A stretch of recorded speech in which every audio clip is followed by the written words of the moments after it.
Good morning to all. I am Nagavani. Welcome to Sulabha Academic English channel. In today's class, I am going to explain Dr. A.P.J. Abdul Kalam's speech, My Vision for India, prescribed to the Bangalore North University, second year BA, third semester, for the improvement of listening skill. Listening skill is the most important skill for the improvement of communication. There are two types of listening, voluntary listening and involuntary listening. Involuntary listening is also called as hearing.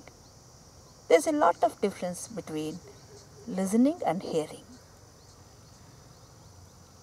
Hearing, which is also termed as involuntary listening. We hear so many sounds without intention, without any intention, any purpose, whether we like or dislike. Such sounds fall on our ears. We do not focus on all the sounds that fall on our ear. That is involuntary listening or hearing. Voluntary listening is the listening with a purpose. We focus all our attention while listening to something which we have a purpose. And classroom teaching, the lecture by a lecturer, speech by a narrator, all belong to the category of voluntary listening. While listening to such lectures or speeches, we have a purpose. We focus, we concentrate on the words that are uttered. And this essay is prescribed, or speech is prescribed for the improvement of the listening skill. In the exam, you will be asked the important points that you have learnt by listening to the speech given by Dr. A.P.J. Abdul Kalam. This is a speech delivered by the former President of India, Dr. A.P.J. Abdul Kalam. Here he expresses his three visions for India. ಇದು ಒಂದು ಭಾಷಣ. ನಮ್ಮ ಹಿಂದಿನ ಮಾಜಿಯಾಗಿರ್ತಕ್ಕಂಥ ರಾಷ್ಟ್ರಪತಿಗಳು doctor A.P.J. Abdul Kalam ಅವರು ನೀಡಿದಂತಹ ಒಂದು ಭಾಷಣ. ಇಲ್ಲಿ ಅವರು ಭಾರತದ ಬಗೆಗಿನ ಒಂದು ವಿಷನ್, 3 ವಿಷನ್ನನ್ನು ಹೊಂದಿದ್ದರು. ದೂರದೃಷ್ಟಿಯನ್ನು, ಕನಸುಗಳನ್ನು ಹೊಂದಿದ್ದರು. ಆ ಕನಸುಗಳು ಏನು? ಆ ದೂರಗಾಮಿತ್ವದ ಕನಸುಗಳು ಏನು? ದೂರದೃಷ್ಟಿತ್ವದ ಕನಸುಗಳೇನು ಅಬ್ದುಲ್ ಕಲಾಂ ಅವ್ರದ್ದು ಅನ್ನೋದನ್ನು ನಾವೇ ತಿಳ್ಕೊಳ್ತೀವಿ. The first vision is the vision of freedom. Here I have summarized his speech for the sake of examination. ಅವರ ಮೊದಲನೇ ಕನಸು ಭಾರತದ ಬಗೆಗೆ ಏನು? That is the vision of freedom, ಸ್ವಾತಂತ್ರ್ಯದ ಕನಸು. He mentioned that in the 3000 years history of India, people from all over the world, from Alexander onwards, the Greeks, the Turks, the Mughals, the Portuguese, the British, the French, the Dutch, all of them came, invaded, captured our lands, conquered our minds. ಇಲ್ಲಿ ಭಾಷಣದ ಮೊದಲನೇ ಅವರ ಕನಸು ಯಾವುದಂದರೆ ಸ್ವಾತಂತ್ರ್ಯ. ನಮ್ಮ ದೇಶದ 3000 ವರ್ಷಗಳ ಇತಿಹಾಸವನ್ನು ಗಮನಿಸಿದಾಗ ಪ್ರಪಂಚದ ಎಲ್ಲ ಕಡೆಯಿಂದಲೂ ಅಲೆಕ್ಸಾಂಡರ್ ನಂತರ ಗ್ರೀಕರು, ಟರ್ಕರು, ಮೊಘಲರು, ಪೋರ್ಚುಗೀಸರು, ಬ್ರಿಟಿಷರು, ಫ್ರೆಂಚರು, ಡಚ್ಚರು ಎಲ್ಲರೂ ಭಾರತಕ್ಕೆ ಬಂದರು. ಇನ್ವೇಡೆಡ್, ಮುತ್ತಿಗೆ ಹಾಕಿದರು. ಕ್ಯಾಪ್ಚರ್ಡ್ ಅವರ್ ಲ್ಯಾಂಡ್ಸ್, ನಮ್ಮ ಭೂಮಿಯನ್ನು ವಶಪಡಿಸ್ಕೊಂಡ್ರು. ಕಾಂಕರ್ಡ್ ಅವರ್ ಮೈಂಡ್ಸ್, ನಮ್ಮ ಮನಸ್ಸುಗಳನ್ನು ಗೆದ್ದರು. ಆ್ಯಂಡ್ ಲೂಟೆಡ್ ಅಸ್, ನಮ್ಮನ್ನು ಲೂಟಿ ಮಾಡಿದರು. Indians have not done this to any other nation. ಆದರೆ ಭಾರತೀಯರು ಯಾವುದೇ ದೇಶಕ್ಕೆ ಈ ಕೆಲಸವನ್ನು ಮಾಡಿಲ್ಲ. Indians have not conquered any one. ಯಾರ ಮೇಲೂ ದಾಳಿ ಮಾಡಿ ಯಾರ ಮೇಲೂ ದಿಗ್ವಿಜಯವನ್ನು ಸಾಧಿಸಲಿಲ್ಲ. ನಾಟ್ ಗ್ರ್ಯಾಬ್ಡ್ ದೇರ್ ಲ್ಯಾಂಡ್, ಯಾರದೇ ನಾಡನ್ನು, ಜಮೀನನ್ನು, ಭೂಮಿಯನ್ನು ಕಿತ್ಕೊಳ್ಳಿಲ್ಲ. ದೇರ್ ಕಲ್ಚರ್, ಅವರ ಸಂಸ್ಕೃತಿಯ ಮೇಲೆ ಆಕ್ರಮಣ ಮಾಡಲಿಲ್ಲ. ದೇರ್ ಹಿಸ್ಟ್ರಿ, ಅವರ ಇತಿಹಾಸವನ್ನು ನಾಶ ಮಾಡಿಲ್ಲ. And try to enforce their way of life on others, ತಮ್ಮ ಜೀವನ ಶೈಲಿಯನ್ನು ಯಾರ ಮೇಲೂ ಒತ್ತಾಯಪೂರ್ವಕವಾಗಿ ಹೇರಲಿಲ್ಲ. ವೈ? ಭಾರತೀಯರಿಗೆ ಸಾಧ್ಯ ಇರಲಿಲ್ವಾ? It is because Indians respect the freedom of others. ಭಾರತೀಯರು ಬೇರೆಯವರ ಸ್ವಾತಂತ್ರ್ಯವನ್ನು ಗೌರವಿಸ್ತಾರೆ. Indians respect freedom of others. That's why his first vision is that of freedom. ಆದ್ದರಿಂದಲೇ ಅಬ್ದುಲ್ ಕಲಾಂ ಅವರು ಹೇಳ್ತಾರೆ, ನನ್ನ ಮೊದಲನೇ ಕನಸು ಭಾರತಕ್ಕೆ ಯಾವುದು ಅಂದರೆ ಫ್ರೀಡಮ್, ಸ್ವಾತಂತ್ರ್ಯ. He tells that India got this vision first in 1857. ಇದು ಹೊಸದೇನಲ್ಲ. ಭಾರತಕ್ಕೆ ಸ್ವಾತಂತ್ರ್ಯ ಹೋರಾಟ, ಮೊದಲ ಸ್ವಾತಂತ್ರ್ಯ ಹೋರಾಟ ಅಂತ ಗುರುತಿಸಿದ್ದು 1857ರ ಸಿಪಾಯಿ ದಂಗೆ. This vision had begun there then itself. ಅಂದೇ ಈ ಒಂದು ವಿಷನ್, ಕನಸು ಆರಂಭ ಆಗಿದೆ ಭಾರತಕ್ಕೆ. When it started the war of independence, ಸ್ವಾತಂತ್ರ್ಯದ ಹೋರಾಟವನ್ನು ಆರಂಭ ಮಾಡಿದ ಅಂದೇ ಈ ಒಂದು ಕನಸು, ಭಾರತದ ಕನಸು ಶುರುವಾಗಿದೆ. I quote his words and unquote, it is this freedom that we must protect. Freedom, ಯಾವ freedom? Respect the freedom of others, ಬೇರೆಯವರ ಸ್ವಾತಂತ್ರ್ಯವನ್ನು ಗೌರವಿಸುವುದು. ಈ ಸ್ವಾತಂತ್ರ್ಯವನ್ನು ಗೌರವಿಸುವಂಥ ಒಂದು ಸ್ವಾತಂತ್ರ್ಯ, it is this freedom that you must protect, ರಕ್ಷಿಸಬೇಕಾಗಿದೆ. ಆ್ಯಂಡ್ ನರ್ಚರ್, ಪೋಷಿಸಬೇಕಾಗಿದೆ. ಆ್ಯಂಡ್ ಬಿಲ್ಡ್ ಆನ್, ಅದರ ಮೇಲೆ ಬದುಕನ್ನು ಕಟ್ಟಬೇಕಾಗಿದೆ, ದೇಶವನ್ನು ಕಟ್ಟಬೇಕಾಗಿದೆ. ಉಪನಿಷತ್ತು, ಲೀವ್ ಆ್ಯಂಡ್ ಲೆಟ್ ಲೀವ್, ಬದುಕು ಮತ್ತು ಬದುಕಲು ಬಿಡು. And if you are not free, no one will respect us. So ಮೊದಲಿಗೆ ನಾವು ಫ್ರೀಡಮ್ಮನ್ನು ನಮ್ಮ ಆದರ್ಶವನ್ನಾಗಿ, ನಮ್ಮ ದೇಶದ ಕನಸನ್ನಾಗಿ ಅಳವಡಿಸ್ಕೊಳ್ಬೇಕು. ನಾವು ಸ್ವತಂತ್ರರಾಗಬೇಕು. ಸ್ವತಂತ್ರರಾಗೋದು ಅಂದರೆ ಬೇರೆಯವರ ಹಕ್ಕನ್ನು ಗೌರವಿಸುವುದು ಮತ್ತು ನಮ್ಮ ಬದುಕುವ ಹಕ್ಕನ್ನು ರಕ್ಷಿಸಿಕೊಳ್ಳುವುದು. ಈ ಫ್ರೀಡಮನ್ನು ರಕ್ಷಿಸಬೇಕಾಗಿದೆ, ಪೋಷಿಸಬೇಕಾಗಿದೆ, ಅದರ ಮೇಲೆ ಬದುಕನ್ನು, ದೇಶವನ್ನು ಕಟ್ಟಬೇಕಾಗಿದೆ. If we are not free, ನಾವು ಸ್ವತಂತ್ರರಾಗಿಲ್ಲ ಅಂದರೆ no one will respect us, ಯಾರೂ ನಮ್ಮನ್ನು ಗೌರವಿಸುವುದಿಲ್ಲ. The second vision is development. ಅವರ ಎರಡನೇ ಒಂದು ವಿಷನ್, ಕನಸು ಅಂದರೆ ಡೆವಲಪ್ಮೆಂಟ್, ಅಭಿವೃದ್ಧಿ. For 50 years India has been a developing nation. 50 ವರ್ಷಗಳಿಂದ, ಕಳೆದ 50 ವರ್ಷಗಳಿಂದಲೂ ಭಾರತ ಡೆವಲಪಿಂಗ್ ನೇಷನ್, ಅಭಿವೃದ್ಧಿಶೀಲ ರಾಷ್ಟ್ರ ಆಗಿದೆ. Though there is 10% growth rate in most areas. Abdul Kalam ಅವರು ರಾಷ್ಟ್ರಪತಿಗಳಾಗಿದ್ದ ಸಂದರ್ಭವನ್ನು ಬಗೆಗಿನ ಅಭಿವೃದ್ಧಿಯ ಬಗೆಗೆ ಇಲ್ಲಿ ಹೇಳಿದ್ದಾರೆ. ಎಷ್ಟಿತ್ತು ಗ್ರೋತ್ ರೇಟ್ ಆಗ? 10%. ಅಭಿವೃದ್ಧಿಯ, ಆರ್ಥಿಕ ಅಭಿವೃದ್ಧಿಯ ಒಂದು ದರ 10% ಇತ್ತು. ಇನ್ ಮೋಸ್ಟ್ ಏರಿಯಾಸ್, ಬಹಳ ವಿಭಾಗಗಳಲ್ಲಿ. ಪಾವರ್ಟಿ ಲೆವೆಲ್ಸ್ ಆರ್ ಫಾಲಿಂಗ್, ಬಡತನದ ಮಟ್ಟ ಕುಸಿತಾ ಇದೆ. And achievements are being globally recognised, ಭಾರತೀಯರ ಸಾಧನೆಯನ್ನು ಜಾಗತಿಕ ಮಟ್ಟದಲ್ಲಿ ಗುರುತಿಸಲಾಗ್ತಿದೆ. Yet Indians lack self confidence to consider themselves as a developed, self-reliant and self-assured nation. Even though Indians are not confident to consider themselves, they lack self-confidence. ಅವರಲ್ಲಿ ಆತ್ಮವಿಶ್ವಾಸದ ಕೊರತೆ ಇದೆ. To consider themselves, ಅವರನ್ನು ಅವರು ಪರಿಗಣಿಸಲು ಏನಾಗಿ? As A developed nation. ಅಭಿವೃದ್ಧಿ ಹೊಂದಿದ ರಾಷ್ಟ್ರ, ಸೆಲ್ಫ್ ರಿಲಯಂಟ್ ಸ್ವಾವಲಂಬಿ ರಾಷ್ಟ್ರ, self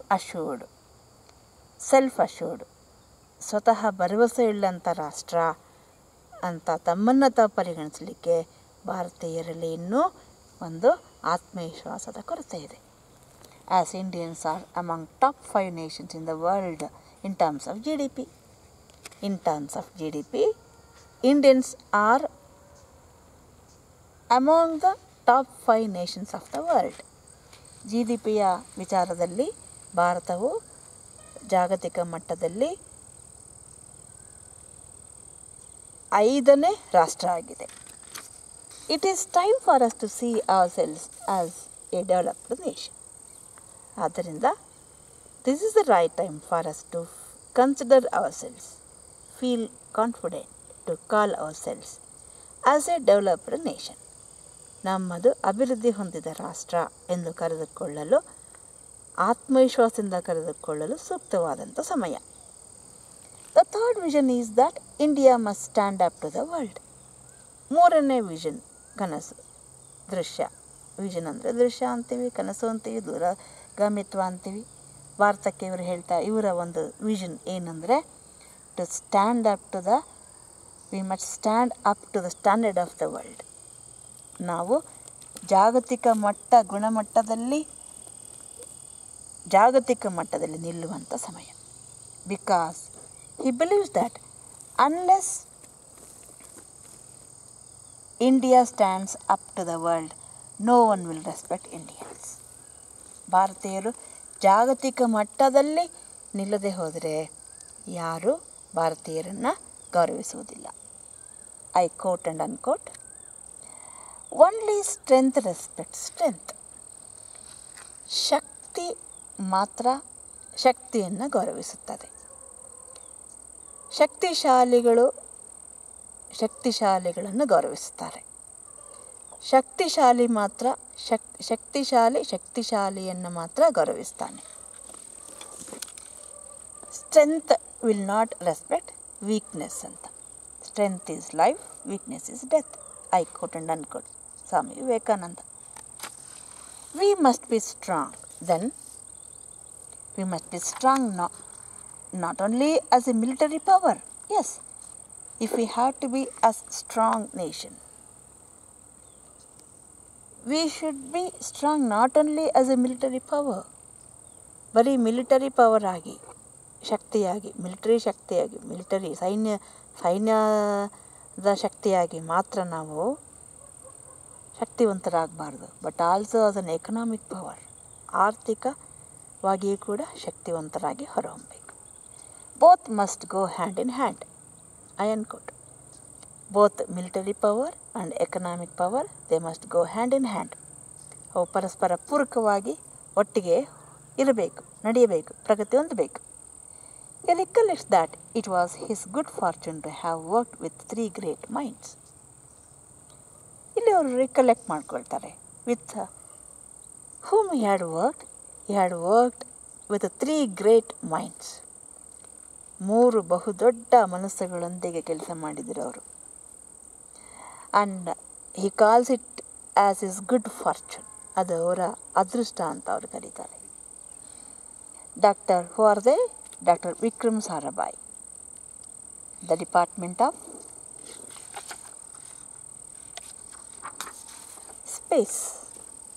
space, department of space. Professor Satish Dhawan, his successor. Satish Sarabhai ಅವರ ನಂತರ ಬಂದವರು, ವಿಕ್ರಮ್ ಸಾರಾಭಾಯ್ ಅವರ ನಂತರ ಬಂದವರು Satish Dhawan, his successor. And Dr. Brahm Prakash, the father of nuclear material. And tells that ಈ 3 ಜನರೊಂದಿಗೆ ಅವರು ಕೆಲಸ ಮಾಡಿದ್ರ ಬಗ್ಗೆ ಅವ್ರು ಹೇಳ್ತಾರೆ, this was his luck, ಅದೃಷ್ಟ, and a great opportunity to work with those 3 great people. ಆ ಮಹಾನ್ ವ್ಯಕ್ತಿಗಳೊಂದಿಗೆ ಕೆಲಸ ಮಾಡೋದು ಇವರ ಅದೃಷ್ಟ, ಒಂದು ದೊಡ್ಡ ಅವಕಾಶ ಅಂತ ಪರಿಗಣಿಸ್ತಾರೆ. ಒಂದು ವಿಷಯ ಹೇಳ್ತಾರೆ, ಎಲ್ಲದಕ್ಕೂ ಪುಣ್ಯ ಮಾಡಿರಬೇಕು ಅಂತ. ಒಳ್ಳೆಯ ಮನೆಯಲ್ಲಿ ಜನಿಸೋದಕ್ಕೆ, ಒಳ್ಳೆಯ ಸಹೋದರರು ಸಹೋದರಿಯರನ್ನ ಪಡೀಲಿಕ್ಕೆ, ಒಳ್ಳೆಯ ಸ್ನೇಹಿತರನ್ನ ಪಡೀಲಿಕ್ಕೆ, ಒಳ್ಳೆಯ ಕೆಲಸ ಪಡೀಲಿಕ್ಕೆ, ಒಳ್ಳೆಯ ಕೆಲಸದ ವಾತಾವರಣ ಪಡೀಲಿಕ್ಕೆ, ಒಳ್ಳೆಯ ಜನರನ್ನು ಪಡೀಲಿಕ್ಕೆ ಎಲ್ಲದು ಪುಣ್ಯ ಅಂತ. ನಮ್ಮ ಕರ್ಮ ಪುಣ್ಯಾನುಸಾರ ಎಲ್ಲವೂ ಲಭ್ಯ ಅಂತ ಹೇಳ್ತಾರೆ. In that sense probably you might have uttered these words, that it was his luck to work with such great people. He recollects the answer of a 14-year-old girl in Hyderabad to his question when she came to get his autograph. ಅವರ ಆಟೋಗ್ರಾಫ್ನ ಪಡೀಲಿಕ್ಕೆ ಒಂದು 14 ವರ್ಷದ ಹುಡುಗಿ ಈ ಒಂದು ಭಾಷಣ ಮಾಡುವಾಗ ಬರ್ತಾಳೆ. ಆಗ ಅವಳಿಗೆ ಪ್ರಶ್ನೆ ಕೇಳ್ತಾರೆ, ಅದನ್ನು ಇಲ್ಲಿ ನೆನೆಸ್ಕೋತಾರೆ. What's your goal in life ಅಂತ ಕೇಳ್ತಾರೆ. ನಿನ್ನ ಜೀವನದ ಗುರಿ ಏನು ಅಂತ. She told him that she wanted to live in a developed India. ಅಭಿವೃದ್ಧಿ ಹೊಂದಿದ ಭಾರತದಲ್ಲಿ ಇರಬೇಕು ಅಂತ ಇಷ್ಟಪಡ್ತೀನಿ ಅಂತ ಹೇಳ್ತಾಳೆ. ಬದುಕಬೇಕು ಅಂತ ಆಸೆ ಇದೆ ಅಂತ ಹೇಳ್ತಾಳೆ. ಇಲ್ಲಿ ಅದನ್ನು ನೆನೆಸ್ಕೊಂಡು ಹೇಳ್ತಾರೆ, he tells that for her, ಅವಳಿಗಾಗಿ, ಆ ಹುಡುಗಿಗಾಗಿ, ಅಂದರೆ she represents a class of girls of 14 years of that period. ಆ 14 ವರ್ಷದ ಹುಡುಗಿಯರು ಆ ಕಾಲದ ಆ ಒಂದು ವರ್ಗವನ್ನು ಅವಳು ಪ್ರತಿನಿಧಿಸ್ತಾಳೆ. ಅವಳ ಗುರಿ ಏನು? ಅಭಿವೃದ್ಧಿ ಹೊಂದಿದ ಭಾರತದಲ್ಲಿ ನಾನು ಬದುಕಬೇಕು ಅಂತ. ಅದಕ್ಕೆ ಇವರಲ್ಲಿ ಹೇಳ್ತಿದ್ದಾರೆ, ಕರೆ ಕೊಡ್ತಿದ್ದಾರೆ, ಫಾರ್ ಹರ್ ಅಂದರೆ young minds, young people of that age, for them you and I, ನೀವು ಮತ್ತು ನಾನು, will have to build this developed India. ಅವರಿಗಾಗಿ ನಾವು ಈ ಡೆವಲಪ್ಡ್ ಇಂಡಿಯಾ, ಅಭಿವೃದ್ಧಿ ಹೊಂದಿದ ಭಾರತವನ್ನು ನಾವು ಕಟ್ಟಬೇಕಾಗಿದೆ. You must proclaim India is not an underdeveloped nation. ನಾವು ಇವತ್ತೇ ಸಾರಿ ಹೇಳಬೇಕು ಅವರಿಗೆ, ಭಾರತ ಅನ್ ಅಂಡರ್ ಡೆವಲಪ್ಡ್ ಅಂದರೆ ಅಭಿವೃದ್ಧಿ ಹೊಂದದ ದೇಶ ಅಲ್ಲ ಅಂತ ಸಾರಿ ಹೇಳಬೇಕಾಗಿದೆ. It is A highly developed nation. We have to proclaim to them, to the world, that India is a highly developed nation. Bharat ಬಹಳ ಅಭಿವೃದ್ಧಿ ಹೊಂದಿದ ದೇಶ ಅಂತ ಹೇಳಬೇಕಾಗಿದೆ. He mentions the comments of the people such as our government is inefficient. He goes on speaking, mentioning the comments of the people. There are so many comments of the people about the condition of our nation. Comment ಮಾಡ್ತಾ ಇರ್ತಾರೆ ಜನ, ಅದನ್ನೆಲ್ಲ ಹೇಳ್ತಾರೆ. Our government is inefficient, ನಮ್ಮ ಸರ್ಕಾರ ಸಮರ್ಥವಾಗಿದೆ. Our laws are too old, ನಮ್ಮ ಕಾನೂನು ತುಂಬ ಹಳೆಯವು. The municipality does not pick up the garbage, ಮುನ್ಸಿಪಾಲಿಟಿಯವರು ಇಲ್ಲಿರ್ತಕ್ಕಂಥ ಕಸವನ್ನು ಎತ್ತೋದಿಲ್ಲ. The phones do not work, ಫೋನ್ಗಳು ಕೆಲಸ ಮಾಡುವುದಿಲ್ಲ. The railways are a joke, ನಮ್ಮ ದೇಶದಲ್ಲಿ ರೈಲ್ವೇನೇ ಒಂದು ದೊಡ್ಡ ಜೋಕ್ ಆಗಿಬಿಟ್ಟಿದೆ. ಹೇಳಿದ ಟೈಮಿಗೆ ಬರಲ್ಲ, 8 ಗಂಟೆ ಅಂದರೆ 10 ಗಂಟೆ, ಇದು ಜೋಕ್ ಆಗಿತ್ತು, ಆನ್ ಟೈಮಿಗೆ ಬರಲ್ಲ ಅಂತ. The airline is the worst in the world, ನಮ್ಮ ಏರ್ಲೈನ್ ಪ್ರಪಂಚದಲ್ಲೇ ಕೆಟ್ಟದಾಗಿದೆ. And mails ever never reach the destination. ನಾವು ಏನಾದ್ರು ಲೆಟ್ರ್ಗಳು ಬರೆದ್ರೆ ಎಲ್ಲಿಗೆ ಹೋಗಬೇಕು ಅಲ್ಲಿಗೆ ಪತ್ರಗಳು ತಲುಪೋದಿಲ್ಲ. ಇದೆಲ್ಲ ಅವ್ರು ಹೇಳ್ತಾರೆ. ಇಲ್ಲಿ ಅವ್ರ ವರ್ಡ್ಸನ್ನು ಹೇಳ್ತೀನಿ, I quote and unquote. You say our country has been fit to the dogs. ಈ ರೀತಿ ಒಂದೊಂದೇ ಲಿಸ್ಟ್ ಕೊಡ್ತಾ ಏನು ಹೇಳ್ತೀರಿ? Our country has been fed to the dogs. ನಮ್ಮ ದೇಶ ನಾಯಿ ನರಿಗಳಿಗೆ ಆಹಾರ ಆಗೋಗಿದೆ ಅಂತ ಹೇಳ್ತೀರಿ. And is the absolute pits, ಎಲ್ಲ ಗುಂಡೆ ಆಗಿಬಿಟ್ಟು ತಿಪ್ಪೆ ಗುಂಡೆ ಆಗಿದೆ ಅಂತ ಹೇಳ್ತೀರಿ. ಯು ಸೇ ಹೇಳ್ತಾ ಹೋಗ್ತೀರಿ, ಪಟ್ಟಿ ಕೊಡ್ತಾ ಹೋಗ್ತೀರಿ. My question here is, what do you do about it? ಏನು ಮಾಡಿದ್ದೀರಿ ನೀವು ಇದ್ರ ಬಗ್ಗೆ? ಐ ಅನ್ಕೋಟ್. ನನಗಿಲ್ಲಿ ಒಂದು ಮಾತು ನೆನಪಾಗ್ತಿದೆ. ಮೇಲ್ಕೋಟೆಯಲ್ಲಿದ್ದಂಥ ಗಾಂಧಿವಾದಿಗಳಾಗಿದ್ದಂಥ ಹಿರಿಯರಾದ ಶ್ರೀ ಸುರೇಂದ್ರ ಕೌಲಗಿಯವರು ಆಗೊಮ್ಮೆ ನನಗೆ ಅವರ ಭೇಟಿ ಮಾಡಲಿಕ್ಕೆ ಹೇಳಿ ಕಳಿಸ್ತಾಯಿದ್ರು. ಒಂದು ಸರಿ ಅವರು ಭೇಟಿ ಮಾಡಿದಾಗ ಅವ್ರು, ಏನಮ್ಮ ಬರೀ ಮಾತು ಬರೀ ಮಾತಲ್ಲೇ ಕಾಲ ಕಳೀತಾ ಇದ್ದಾರೆ ಎಲ್ಲ ಅಂತ. ಅದು ನೆನಪಾಯ್ತಿಲ್ಲಿ. ಕಂಪ್ಯೂಟರ್ ರಾಗಿ ಬೆಳೆಯೋಕ್ಕಾಗುತ್ತಾ ಅಂತ ಕೇಳಿದರು. ಕಂಪ್ಯೂಟರ್ ರಾಗಿ ಬೆಳೆಯೋ ಪ್ರೋಸೆಸ್ ಹೇಳ್ಬೋದು ಅಷ್ಟೇ, ಪಿಕ್ಚರ್ ತೋರಿಸ್ಬೋದು ಅಲ್ವಾ. ರಾಗಿ ಬೆಳೆಯೋಕ್ಕಾಗಲ್ಲ. ರಾಗಿ ಬೆಳೀಲಿಕ್ಕೆ ರೈತರಿಂದ ಮಾತ್ರ ಸಾಧ್ಯ. ರಾಗಿ ಬೆಳೆಯೋವಂಥ ವಿದ್ಯೆ ನಮ್ಮಲ್ಲಿ ಹಾಗಿಲ್ಲ. ಕಂಪ್ಯೂಟ್ರ್ ವರ್ಕಿಂದ ಹಣ ಬರ್ಬೋದು, ರಾಗಿ ಬರಲ್ಲ. He echoes J.F. Kennedy's words to his fellow Americans to relate to Indians. J.F. Kennedy ಅವರು ಅವರ ದೇಶದ ಪ್ರಜೆಗಳಿಗೆ, ಅಮೇರಿಕದ ಪ್ರಜೆಗಳಿಗೆ ಕರೆ ಕೊಟ್ಟಂಥ ಅದೇ ವಾಕ್ಯದಲ್ಲಿ ಭಾರತೀಯರಿಗೆ ಸಂಬಂಧಿಸಿದಂತೆ ಹೇಳ್ತಾರೆ. I quote and unquote, ask what we can do for India. ಭಾರತಕ್ಕಾಗಿ ನಾವೇನು ಮಾಡ್ಬೋದು ಅಂತ ನಿಮ್ಮನ್ನು ನೀವು ಕೇಳಿಕೊಳ್ಳಿ. Do what has to be done to make India what America and other western countries are today. ಇವತ್ತು ಅಮೇರಿಕಾ ಮತ್ತು ಇತರೆ ಪಾಶ್ಚಿಮಾತ್ಯ ದೇಶಗಳು ಏನಾಗಿದ್ದಾವೆ ಅದು ಭಾರತ ಆಗಬೇಕು ಅಂತಂದರೆ ನೀವೇನು ಮಾಡಬೇಕಾಗಿದೆ, what you have to do if India has to be, if you want to make India what America and other western countries are today. ಆರ್ಥಿಕವಾಗಿ ನಾವು ಹೇಳ್ತೀವಿ ಅಮೇರಿಕಾ ನಂಬರ್ 1 ವಿಶ್ವದ ದೊಡ್ಡಣ್ಣ ಅಂತ ಕರಿತೀವಿ. ಆ ದೊಡ್ಡಣ್ಣ ಭಾರತ ಆಗಬೇಕು ಅಂತಂದರೆ ಕುತ್ಕೊಂಡು ಮಾತಾಡ್ಬಿಟ್ರೆ ಆಯಿತಾ? ಅದು ಸರಿ ಇಲ್ಲ, ಇದು ಸರಿ ಇಲ್ಲ, ಅದು ಹಂಗಾಗಿದೆ, ಇದು ಹಿಂಗಾಗಿದೆ, ಇದು ಹಂಗಾಗಿದೆ, ಮಾತು ಮಾತು ಮಾತು ಮಾತು, ಕತ್ಲಾಯಿತು ಬೆಳಗಾಯಿತು, ಮತ್ತೆ ಮಾತು ಮಾತು ಮಾತು. ಅದನ್ನು ರಿಲೇಟೆಡಾಗಿ ಹೇಳ್ತಾರೆ. Ask what we can do for India. ನಿಮ್ಮನ್ನು ನೀವು ಕೇಳ್ಕೊಳ್ಳಿ, ನಾವು ದೇಶಕ್ಕಾಗಿ ಭಾರತಕ್ಕಾಗಿ ಏನು ಮಾಡ್ಬೋದು. Do what has to be done. ನಿಮ್ಮ ಕೆಲ ಏನಾಗುತ್ತೆ ಅದನ್ನು ಮಾಡಿ. ಟು ಮೇಕ್ ಇಂಡಿಯಾ, ಭಾರತವನ್ನು ಈ ರೀತಿ ಮಾಡಲಿಕ್ಕೆ ಏನು ಮಾಡಬೇಕು ಭಾರತನ? ನೀವು ಹೇಳ್ತಿರಲ್ಲ, ವಿಶ್ವದ ಅತ್ಯಂತ ಆರ್ಥಿಕವಾಗಿ ಸದೃಢವಾದ ದೇಶ ಆಗಬೇಕು ಭಾರತ, ಅಭಿವೃದ್ಧಿ ಹೊಂದಿದ ದೇಶ ಆಗಬೇಕು, ನಮ್ಮ ಮಕ್ಕಳುಗಳು ಇಲ್ಲೇ ಉಳಿಬೇಕು, ವಿದೇಶಕ್ಕೆ ಹೋಗಬಾರ್ದು, ಪ್ರತಿಭಾ ಪಲಾಯನ ಆಗಬಾರ್ದು, ಇತ್ಯಾದಿ ಇತ್ಯಾದಿ. India what America and other western countries are today. ಇಂಡಿಯಾವನ್ನು ಇವತ್ತು ಅಮೇರಿಕಾ ಏನಾಗಿದೆ, ಇತರ ಪಾಶ್ಚಿಮಾತ್ಯ ದೇಶಗಳೇನಾಗಿದೆ ಆ ರೀತಿ ನೀವು ಮಾಡಬೇಕು ಅಂತಂದರೆ you do whatever you have to do. ನೀವೇನು ಮಾಡಬೇಕಾಗಿದೆ ಅದನ್ನು ನೀವು ಮಾಡಿ ಅಂತ ಹೇಳಿ ಅಬ್ದುಲ್ ಕಲಾಂ ಅವರು ಈ ಒಂದು ಭಾಷಣದಲ್ಲಿ ಕರೆ ಕೊಡ್ತಾರೆ. ಐ ಹ್ಯಾವ್ ಸಮ್ಮರೈಸ್ಡ್, ನಾನು ಅವರ ಸ್ಪೀಚನ್ನು ಇಲ್ಲಿ ಸಾರಾಂಶವನ್ನು ಹೇಳಿದ್ದೇನೆ. ಅವರ ಮೂಲ ಪ್ರತಿ, ಅವರ ಭಾಷಣದ ಮೂಲ ಪ್ರತಿ ಅವರ ಧ್ವನಿಯಲ್ಲೇ ನೀವು ಯೂಟ್ಯೂಬ್ಗಳಲ್ಲಿ, ನೀವು ಗೂಗಲಲ್ಲಿ ಅಥವಾ ಯೂಟ್ಯೂಬಲ್ಲಿ ನೀವು ಅಡ್ರೆಸ್ ಟೈಪ್ ಮಾಡಿದರೆ ನಿಮಗೆ ಅದರ ಪ್ರತಿ ಸಿಗುತ್ತೆ. ಮತ್ತೊಮ್ಮೆ ಕೇಳಿ ಸ್ಪೀಚನ್ನು, ಲಿಸನಿಂಗ್ ಸ್ಕಿಲ್ಲನ್ನು ಇಂಪ್ರೂವ್ ಮಾಡ್ಕೊಳ್ಳಿ. ಇದನ್ನು ಪರೀಕ್ಷಾ ದೃಷ್ಟಿಯಿಂದ ನಾನು ಮಾಡಿದ್ದೇನೆ. ನಿಮಗಿದು ಅರ್ಥ ಆಗಿದೆ ಅಂದ್ಕೊಳ್ತೀನಿ. ನಿಮಗೆ ಯಾವುದೇ ರೀತಿಯ ಅನುಮಾನಗಳಿದ್ದಲ್ಲಿ, ಸಂದೇಹಗಳಿದ್ದಲ್ಲಿ, ಪ್ರಶ್ನೆಗಳಿದ್ದಲ್ಲಿ you may post it in the comment box. Take care, bye.